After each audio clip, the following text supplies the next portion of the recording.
We're joined once again by dietitian Suzanne Henson. Suzanne, Yes. it's good to see you. Good to see you again, too. Thanks for joining us on Health Matters. This is good. As we head into the latter part of the year, it seems Mm-hmm. impossible that we're already getting into the latter part of the year and start thinking about holidays, Thanksgiving, Right. Christmas, other holidays that different people have. What are some things that you would want smart people to know to try to stay in the best shape they can? Right, so that they don't come see me in January of 2018. Saying, "I've got to Exactly. lose some weight." Exactly. Well, what I encourage people to do, Mike, is to really focus on having a plan going into the holidays. We have the same usual office parties, family gatherings every year, and so think about ahead of time. What am I going to be going to? I know what's typically served, or I know who typically comes, and some of their favorites that they bring, and so start thinking through. Okay, I know if I've got an office party coming up where we all bring a dish, could I bring something that I would feel comfortable eating? And others may appreciate that they've got a non-sweet available, or something that's not too heavy. So that's one strategy, is pick up a mixed veggie tray of pre-cut veggies already ready to go from the grocery store. Take that with you. Okay. Another thing to consider is, we have foods that come out at this time of the year, from Halloween through the December holidays, and there's usually favorites that come out only at this time of the year. So consider what those would be, and think about what would you most enjoy, because that's what you want.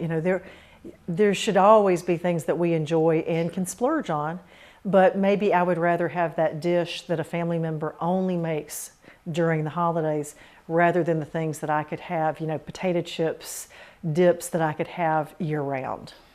It's easy to tell a smoker to quit smoking, Right, or right. someone that wants to lose weight, well, don't eat that. Right. It's easy to tell people that. How do you help people reach for their willpower and their desire to reach some of these goals?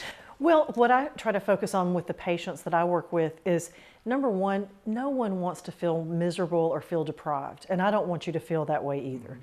So rather think about, what are your priorities? What do you most value? So again, if there is a particular dish, be it a savory appetizer, or wonderful entree, or terrific dessert that a family member makes, decide to have some of that as opposed to the other items that are always on the table. So you're rewarding yourself, really. I'm not going to just eat everything, but that special thing that I think about in July, Right, that's going to be available in December, I am going to have a portion of that. and I'm going to plan to enjoy that and not feel guilty about Yeah. it. And that's the key, is that I don't want anyone to feel guilt over eating something. I don't have to tell you how easy it is to go to a party where it's not a set down meal, but there's food Everywhere. And so you're standing around with some kind of drink that may be fattening to begin with, and you don't take a plate and a portion, you just reach and grab, Right. and in an hour and a half you can eat 2 or 3 times more of anything than you should have. Than you would have if you had a sit-down meal. Absolutely. Oh, you can never eat that Exactly. much. Well, one thing I encourage people to do is don't skip meals leading up to that party, okay? Because it's inevitable. We all do this. If we were to skip a meal, number one, you're going to be so hungry that you'll eat far more than you would have otherwise. And I work heavily with people managing blood sugar issues. Mm-hmm. And if you skip meals or skip a snack leading up to a party, your blood sugar may have dropped so low that you find yourself reaching for things just to try to feel better. I like to drink a big glass of water before going out to dinner or going to a party. I don't know if it's mostly mental, but that helps me not eat as much, I think. Right, or go in with a game plan where Yeah. you've done something before going to that party where you feel like, okay, now I'm ready. Okay, and I encourage people to do that, or to have a light snack before you go to a party. So that way you've you've got the edge is just off a little bit with your appetite.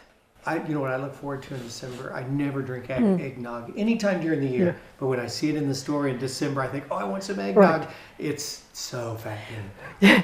But Don't drink the whole carton, right? But you're probably not going to find it in the grocery store for July 4th weekend, No, right? you're not. That's right. Right. So enjoy it at the holiday, a small amount of it, and Be done with it. be right. done with it. Yeah.